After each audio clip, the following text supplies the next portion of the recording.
Well, hello and welcome to this podcast episode. It is Katy Green with Jane Petit. Hello, Jane. How you doing? Hey Katie, I'm all good. And yourself? Excellent. Very, very well today. So, for our listeners, welcome to this episode. We have entitled it Stop Firefighting, Start Leading, How to Manage Your Recruitment Team for Growth. Now, Jane, this is going to sound really familiar. I want to start with the story. So this was a classic experience in my book. So let's see if it's yours. It's 9 a.m. You've already dealt with a candidate no-show. Your client has already called you up with a complaint. Your top biller needs, can I have a quick minute with you, Katie? Lunchtime, I don't know, you handled 3 more emergencies. It's 5 p.m. You still haven't touched your to-do list. Your team have just walked out the door and you've got nowhere. Does that sound familiar? Yeah, and then you say to somebody, yeah, I get all my best work done when the team have gone home. Yes, and it's killing you. And actually, to be fair, it could be killing your business because you're firefighting. That's what we're talking about here. This isn't us managing our team. We feel like we're firefighting, and I can absolutely put my hand up to that. Like the amount of times that story was my reality.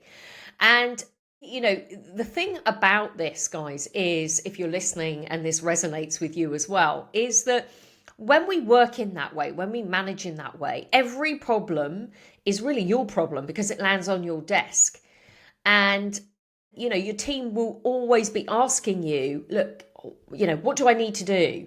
So instead of just going ahead and doing it, they're constantly coming to you for the answer. And the thing is, you probably hired a team that you want to grow, but somehow you've got busier than ever and your to-do list has got longer because you've now got a team of people and they're all looking to you. So, and maybe, in that scenario, it's the classic, okay, when was the last time I actually worked on my business? Mm-hmm. I feel like I'm absolutely working in it. I'm literally reactive firefighting every day.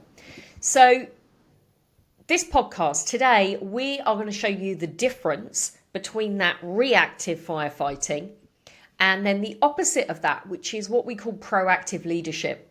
And this is about how you can make that shift. So we're going to give you the tools in this episode, how you can make that shift and how that's going to transform both your sanity and your well-being, as well as your business results. And that's what we're talking about today.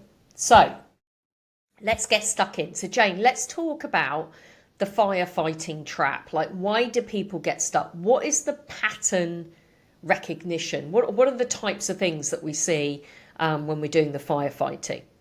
I think a lot of it is we've as recruitment business owners, we've all come from the place of being recruiters, and our value is justified by the billings we put on the board. So we see that, and that's why we see so many business owners that are the top billers for their company, is because that means we're being successful. That validates us. We're doing everything. We're putting the fees on. We're managing the team. We're getting the milk on the way into the office. We are everybody and everything. But also when I work with business owners who fall foul of this, is most of the time is because they can see the value that they're adding. And when you work on the business, it's harder to characterize that value. If you're a recruitment business owner listening to this now, and this is speaking to you, but then I say, look, take Friday off, go and spend Friday in a hotel, don't take your phone, tell the office you're out, and spend 8 hours working on your business.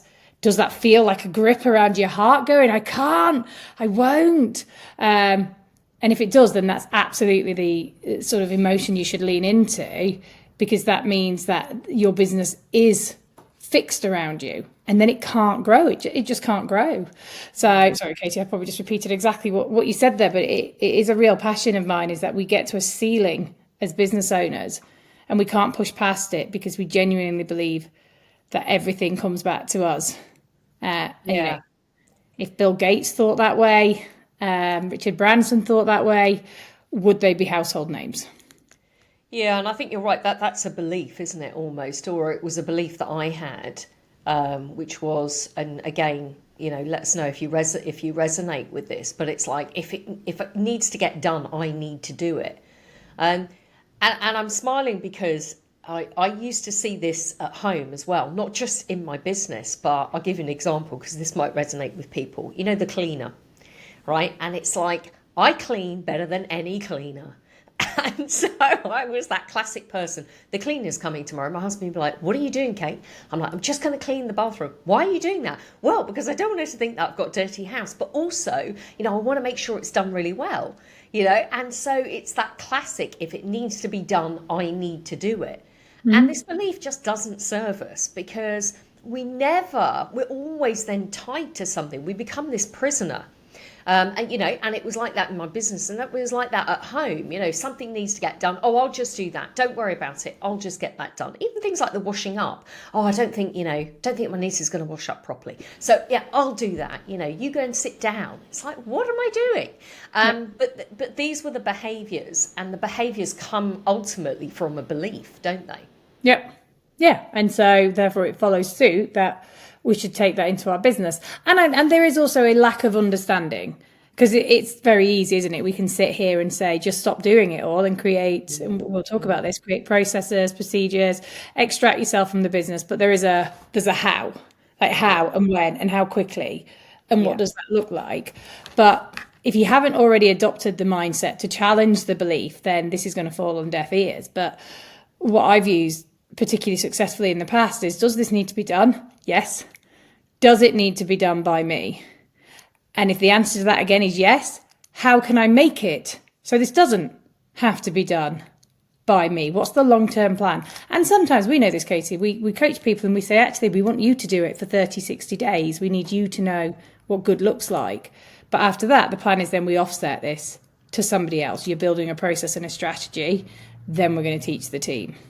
So it's having that open-mindedness. But if you genuinely think you're the best person in your business to do everything, you're a solopreneur and you'll probably stay that way, which might be cool. And it might be, if that's what you want to do. And at the same time, if you don't, and actually you would like other people to pick up those parts, then what we're talking about here is you've got to extract yourself from every process because... yes, that genius that is in your head is the documented system or process that we want to be extracting. But we can't have every situation being that special case that it needs your input, because your team will not function without you if that is the case. So what we're saying here is you want to build yourself out of every process. So rather than it needing to be you or for you to be involved in that process, it's actually about putting a system or a process in place that means, like Jane said, whether that is, right, guys, we're going to do this for, 21 days, you're going to run that process, or I'm still going to be involved slightly. And then at the point in which it becomes habitual with them and they've mastered that process, then you can totally remove yourself. But we need to set the business up so that you're not caught in it. You're not that prisoner anymore. So the first thing is, well, we've covered two things really, haven't we, so far? The first is, have you got that belief? Is that a belief that sits in your mindset? And do you want to change that? And the second thing is, we then need to look at your processes and systems and how you extract yourself from that.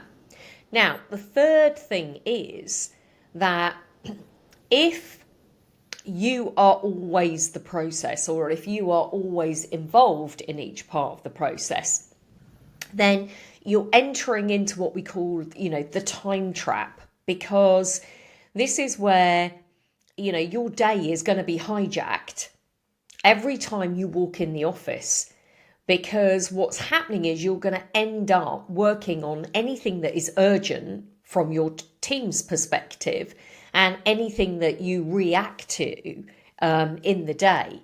So even though you might have your priority list or urgent and important, if you work in that way, maybe you do, maybe you don't. But what you're going to find is if you look at the list and you look at what you're doing each day, you're probably finding that you're always going towards anything that is super urgent. That means firefighting. That means putting out those fires that are happening on a day-to-day basis because your team can't do it. So you're getting sucked into it. Yeah. And if you're using the language, It's just quicker if I do it. It'll only take 5 minutes. Yeah. Then what we need to look at is what's the build of those 5 minutes over 12 months. And again, how can you extract yourself? Anything that takes you 5 minutes but takes a member of your team 45, that's an upskilling challenge. Yeah, that's a good point. So there's actually a really quick exercise that I think would be really valuable. If you're listening and this resonates with you, here's a quick exercise that you can do. So just take your last week. How many hours did you spend on solving problems versus, preventing them? How many hours training did you do with your team, maybe, versus doing their work for them? So if you're getting sucked into other people's work, just look at quick exercise, look at your week and be honest with yourself and look at where your time is being sucked up. And you can do this by literally documenting every hour that you spent and what did you spend it on. And just look at where that time is going. And, it's a really interesting exercise because the ratio is, when I've done it before, is probably quite eye-opening because you realise that actually you're solving all the problems for your team and that means they're not skilled to develop it, but also all those decisions are being dependent on you. And again, this goes back to you're not spending time maybe on the things that you want to do. That could be business development, that could be strategic planning because you're firefighting every day. One other thing actually about this, Jane, that's come to my mind is I always remember the saying, teach a man to give a man a fish, feed him for a day, teach a man to fish, feed him for a lifetime.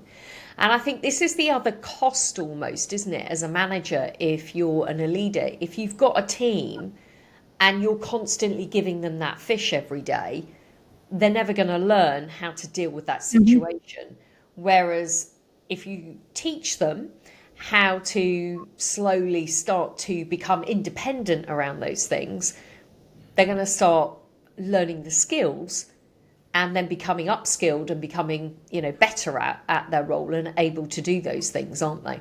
Yeah. The best analogy, I think, for growing a business, be it a clunky one, is parenting. Yeah. Like when you have a baby, you presume, we know the expectation is baby will come out of nappies, baby will learn to feed self, baby will walk to school by itself one day, baby will sit exams. I probably need to stop calling it baby now, that's getting weird. Child will learn to drive, terrifying. Child will leave home, go to university, go to work, etc. But we can see that trajectory as parents because we know that the past informs the present. That's what happens. If we look at our business as our child from its conception, when our business is birthed, we're more hands-on. As owners, we're hands-on. We are designing the process. We're letting the business mature some way organically, but then we're teaching it the same way that you will hold your baby's hands when it starts to walk, etc. You'll oversee a lot more. There are safety gates all over your house. As the baby gets to toddler, slightly more freedom, and then obviously as they age. Now, it shouldn't take 18 years to build a business, and there will be some areas that are more scary than others, such as the learning to drive being a great example. Until you've sat with a 17-year-old in the seat next to you, you've never really known what true fear is. But it's a great analogy for growing a business. But what happens to us as business owners is we get blinkered and we forget that that's the path. And who wants, I love my kids, but I don't want, my kids at 40 still living with me. Likewise, I don't want my 20-year-old business still dependent on me. I want freedom from that. So if we always know that's the goal, that's the holy grail, as it was with our children, then that's where we have to make the time and find the solutions to put it into place. But it does, as we always find on these podcasts, it comes back to what do you truly believe and what are you working towards? How long, it's a good question actually, how long will you keep your child in nappies because you haven't got the time to teach them to be potty trained? Stay with me, everybody. There is a point where you'll suddenly go, do you know what? Can't send a 6-year-old to school in a nappy because we just didn't have the time. We have to get out of the excuses and go, do you know what? We're going to put some time into this. It's going to be 30, 60 days, it's going to feel painful, it's going to be more work than usual. But the outcome of it is we get time, we get freedom back, we get cost back, we're not buying nappies. Hopefully people are seeing this from a business point of view. But it's the same with our business. I always remember when I was implementing things for my team, and I used to be like, oh God, I've got to go and write training. Oh God, I've got to put in training. Oh God, I've got to do follow-up sessions on the training. And then it was like, shall I just do it? Because that all sounds quicker. But then the problem repeats month after month after month. So 30 days, dig your heels in and off you go. Yeah, it's really interesting what you say. I love your analogy. And it's actually a really interesting one for people to think about, which is maybe just have a think about, what happens at home? Because whatever happens at home, by the way, is a mirror of what is going on for you in your head and therefore what is happening in your business. So normally the two align. So yeah, it's a really good one actually, because if you've got an 18-year-old walking around in nappies, you're probably going to be tied to your business forever. Yeah. Maybe. And where are you stepping in though for your kids? Yeah. Maybe, do you know what I mean? Rescuing them. Yeah. And same with your staff. I did speak to a business owner recently who said, look, I really want to give them autonomy, but I can't afford for them to fail. And if we don't fail, how do we learn? And I don't mean like catastrophic. Don't give your worst performing biller 100K's worth of revenue and ask them to close it off. But I do mean like show them what you expect from them, role play what you expect from them, but then let them have a go. Because and again, I mean, we're talking mindset here and beliefs, but that is something that, we're programmed to believe, isn't it? Which is that there's good and there's bad, and that bad is, that's, we can't afford to, like you said, we can't afford to fail. We can't afford, even that language is putting a monetary, something lack from it, when actually we all know that the biggest lessons and gifts come from the experiences where we move through something that's a challenge or a frustration or a block, because that is the way in which we learn. So it's flipping that as well, isn't it, actually? But as you say, not obviously to the detriment of, oh my gosh, my business is really going to suffer, in a catastrophic way, but more, allowing, a bit like your, the child analogy, like you're not going to let your child, risk their life, but at the same time it might be, sometimes you got to, toddler, you got to fall over to know what it feels like, to know the difference. So let's talk about, let's actually talk about what it looks like in reality. I mean, I think we've touched on this anyway, but the day-to-day reality of firefighting, like how would you know if you're firefighting? So one thing would be, does your team wait for you to tell them what to do? This is one that I used to do. It's really, one-to-ones. You cancel them because something's come up. Oh, that's my that's my number one piece of advice to any business owner. The moment you cancel a meeting with your team because a client or a candidate has come up, you instantly tell them that they are worth less. Categorically, things like that. You can, I think we spoke about this in an earlier podcast, you can, Katie, ring that person and say, Katie, I am really sorry. We have got your one-to-one today and it is the most important thing in my diary. However, Blue Leaf have got in touch. The only time they can meet me today is at 2:00. Now, look, I will tell them no, but I just wanted to see, were you open to meeting at midday instead or at 11? Like, we can still have your cake and eat it, but the moment you just go, actually, we're not going to do one-to-ones anymore. And we hear this, don't we, time and time again. And this is the consistency element of what we do. But actually, I'm really sorry, I can't meet with you today. This has come up or that has come up. And then we lose engagement. And then we wonder why our team's not performing. And our team's not performing because they're no longer bought in. It's a pretty, it's a powerful way of, losing, isn't it? Losing that trust in your team, and trust is everything. So if your day looks like, your calendar's controlled by other people's crisis, you're constantly interrupted with quick questions, those classic, can I have a minute? Your team, as we said, your team is waiting for you to tell them what to do. Maybe you're exhausted. You can't actually, you're not accomplishing what you want to accomplish. So all of these things will tell you That is what firefighting looks like. So if those are ringing true for you, and I'd say if you've got maybe like 2 or 3 of those, then there's a nudge that you're actually firefighting a lot of the time. Now, the difference, let's talk about the alternative, which is that, proactive leadership. What does that look like in comparison? In comparison to the chaos, it's organisation, isn't it? But at the same point, I'm sure if I got everybody listening to this to write a list of all the things they needed to do, that list would suddenly look really overwhelming, and it would just be easier to go, nah, I'll do it myself. So when I work through this with my clients, what I look at is what's the task you're doing currently that's causing you the greatest distraction, costing you the most amount of time, and should categorically not be done by you. So let's work out the problem first and then the solution. And in my world, there'll be many of them. So we start with the biggest, and then we filter backwards, and then we put in solutions. And that solution may take you 30 or 60 days to implement. But let me give you an example.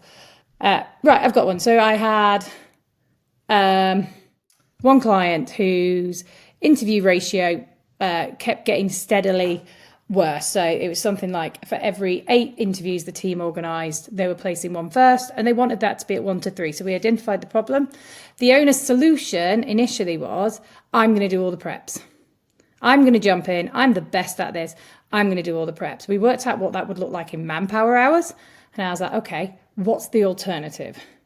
The alternative was to design a process, scripted, managed, trained, role played, implemented, and tracked over 120 days. That was the time scale that we set ourselves. And it sounds really simplistic, doesn't it? I mean, you can bob onto ChatGPT nowadays and be like, hey, give me a great briefing, and it's done in 3 seconds. But it's the implementation of that. So that was the project. The target was reduced conversion, but without the line manager or the business owner having to do it themselves. But what they had to do is they had to own the strategy. So actually they created the prepping sheet. They delivered the training. It was more work for them. They then set up role plays, and then they booked in desk shadowing with the team. And then they carried on until everybody was signed off as competent. That was all saved in a training document. It was recorded for the next people coming into the business. Somebody else was given the power of being the authority of it because they were really good. And that then was entirely handed over. And it was outlined as a project and a process that's there forevermore. Beautifully done. It took 3 months. Which, even as I say, I'm like, oh, that's quite a long time. But 3 months to get the numbers down and the outcome that they wanted, with probably a time investment of, shall we guesstimate it, maybe 8 to 10 hours from the recruitment business owner. Had he still been prepping every candidate, that would be a minimum of 6 to 7 hours a week. Times 12 months. Yeah. So what you're talking about here is, I mean, it's such a great example, isn't it? Is systems. Because systems answer questions before they're asked as well, not just of, in the moment of what your team needs to know, but actually before they're asked. And you're right, it might sound like, gosh, that seems like quite a lot of input. That's, for those of us that maybe aren't as process orientated. But actually what we're talking about here is that's it forevermore. Like your system, once it's in place, is in place. And if you think about how many hours you're losing, and, if you work that example or that exercise that we gave just 2 minutes ago, if you work that and you look at how much time you're spending firefighting these things, this is about getting your life back, isn't it? It's about actually, being able to move the business forward because you've got something in place. So what we're talking about as an outcome here, even if you take one thing, as Jane said, and put it into play, your team are going to start solving 80% of the problems themselves. You're not going to be the one who needs to answer all the questions, and your time is going to be protected for strategic work, the kind of work that actually you set the business up in the first place to do, and that you enjoy a lot more. And you're really going to finish the week then feeling like, oh my God, I've really moved forward. I've moved the needle, my business, and I'm looking at which is something that we hear so much, isn't it? It's like, oh my God, I literally feel like, all right, on the surface I might look like the swan, but underneath I'm like, oh, just wading through everything. Okay, amazing. So that's what we're talking about here, and it really is, there are some mindset shifts within that. But the question, I guess, is, for you to think about at home is, next time someone comes to you with a problem, instead of solving it, ask yourself, what do you think should happen here? And actually, you can even ask them that question back. But right, if I had this in a system, what would that enable me to do? And that's really what we're talking about, because the leadership framework is building systems that are going to set you free. That's the thing. So what Jane's talking about was document the genius that is in your head, because you've got the answers in your head, but your team don't know them. So the other thing that you could do is take the top 10 questions that your team asks you repeatedly, take those questions, create a simple decision-making framework for each one, so you can document them, and then you could literally give that to your team, so that, right, guys, here's the document, start building your own knowledge base around this, and actually, here's the way in which you need to handle that. Yeah. I mean, when it comes to the team, because normally that's where the people we work with tell us it's the questions, it's as soon as you walk into the office, or as soon as you come online, or it's the voice notes at 7:00 at night, etc. That causes the most distraction, and that feeling that you have to nurture and look after your team, but it's giving them the tools of growth that start to make the difference. Some great simple hacks that I've given people before that have really worked is open hours and closed hours. So I started implementing this in COVID, and it was a real game changer. But the hours that you can ask me questions are between 12 and 1, and that's when my door is open. My Zoom room is open. Anything outside of that, guys, unless your leg's falling off. And, you alternate this around the length of stay people have had in the business. But anything outside of that, I'm closed. So actually, you have to hold on to your challenge until 12 o'clock. And that process instantly eradicated 50% of my team's questions, because they didn't want to wait. They figured it out themselves. And we use that technique as coaches as well. You start to think about what the solution could be. What would that look like for you? So that's a really nice little kind of time hack. I would advise, maybe don't do it with the person that just started on day one. They might have slightly more access to you. But for everybody else, where would you go? And then start to make, all I'd say is, caveat in that, if you have a senior in your business, if you close your door, means that they then have to open theirs, and they're getting impounded by questions. Then again, you've got to filter what's working for you down again, that it becomes, maybe it's an open forum every day. We have lunch together every day. We talk through the challenges of the morning. But there is a solution to move away from that persistent level of questions from your team. But sometimes it's just saying, I'm not available. Yeah, you're right. So, and you can, having those boundaries around your time. And also things like, we used to have in the morning, every morning, it would be like, right, for 15 minutes every single morning, we've got, a huddle. So everyone's going to sit around. Any questions that you need, right, I'm going to answer them. Lunchtime, same thing. And making sure that you do that. The other thing we haven't talked about is blocking out your time for high value work. Mm-hmm. And that was something that makes such a difference.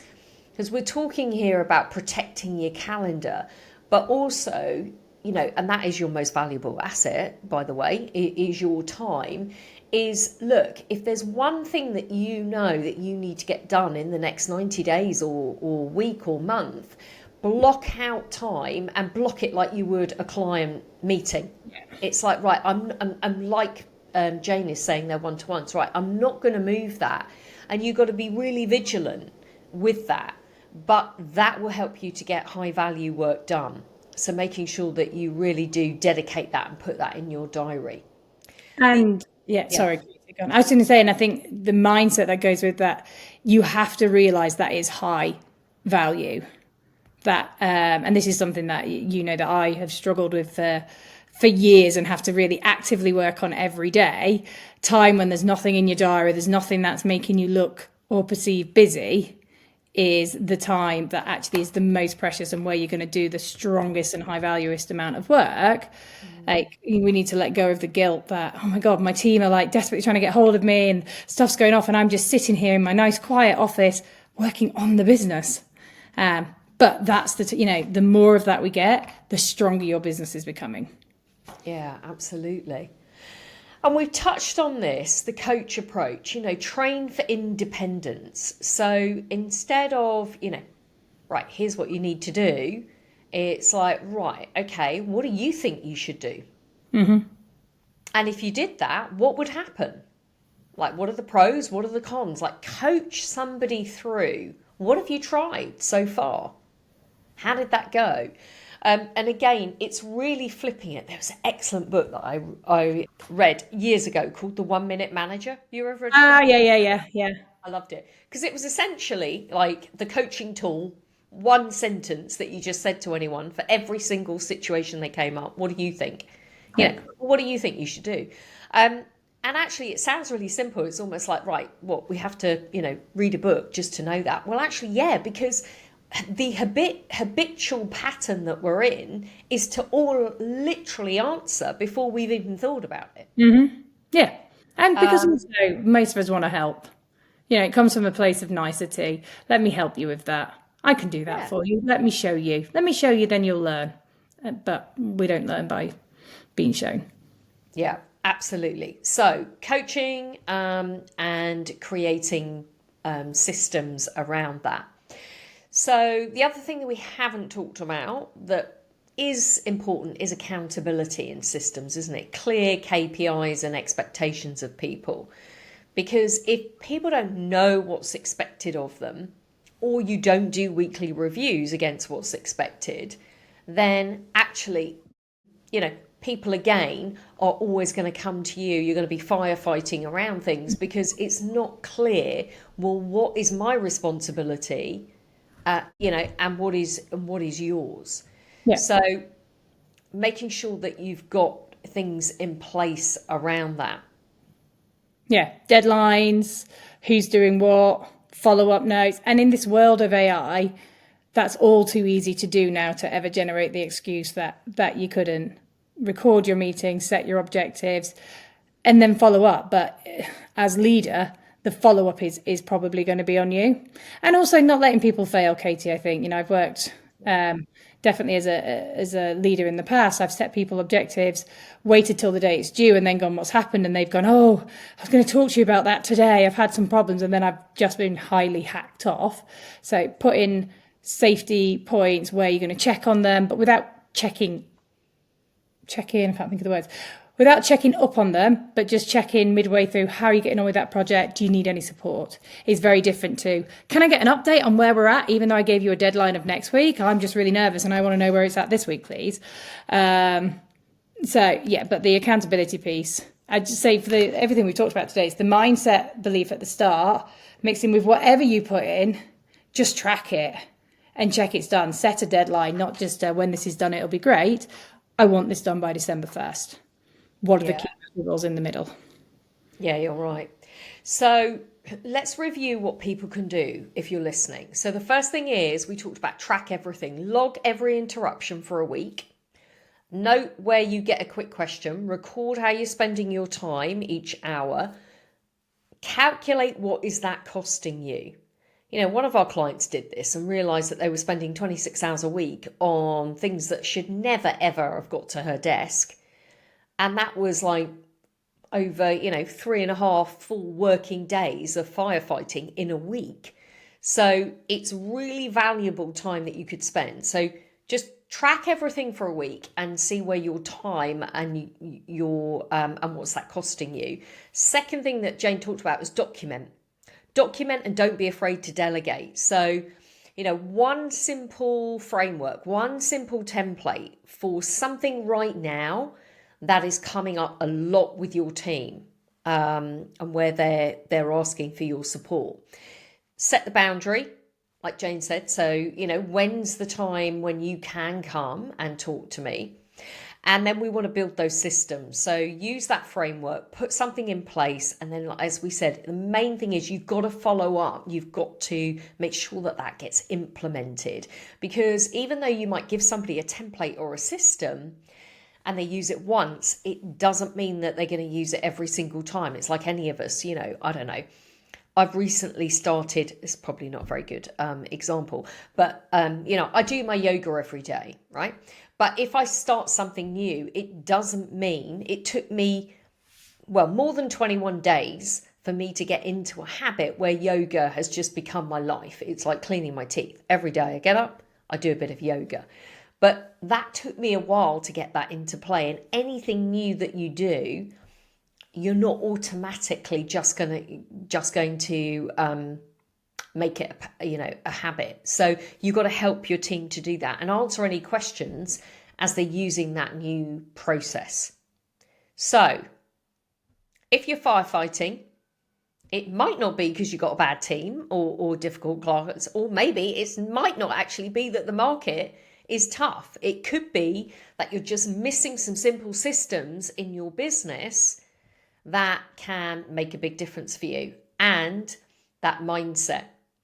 So what we've been talking about today is you come into work, your team is executing, they're solving their problems, you're able to do the things that you want to do. You can spend your day on strategic growth, all the work that you love. You can leave on time and your business runs beautifully. And that's what we've been talking about today. So I'm going to say this because so many people, and it's great, by the way, we love to hear when you're listening to our podcast, like you listen, but a little bit like we said on the follow-up, like you've got some homework today, guys. So don't forget to do this. Track your time, calculate your hourly rate, pick one thing that you are going to delegate or systemize this month, and then set one boundary on your time that you're going to hold yourself to. Because that's going to be the big difference. I'm thinking, Jane, what we could do is drop a link, couldn't we, to our Taking Back Control tool. Yeah. Good idea. That will really help people. So, anything to finally add to that, Jane, for today's session? Nah, well, I say no, and then obviously, I will give something. Chunk it. When you try and reinvent the wheel on all four wheels of the car, that's a big job. Just break it down to what's going to move the needle. And once you start mapping processes into your business, whether you are a process geek like me or actually just more of a fly by the seat of your pants type of person, once you've done it once, you then know how to create the process and you start to get a taste for the freedom that it allows you. And freedom is ultimately why most of us went into business for ourselves. Very true. Very true. So we're going to leave you on that note, guys. We really hope you have enjoyed this week's podcast. And please subscribe if you haven't already, or give us a rating. We would love that too. And we will see you again very soon. So take care and have the most wonderful day. Thanks for listening. Bye.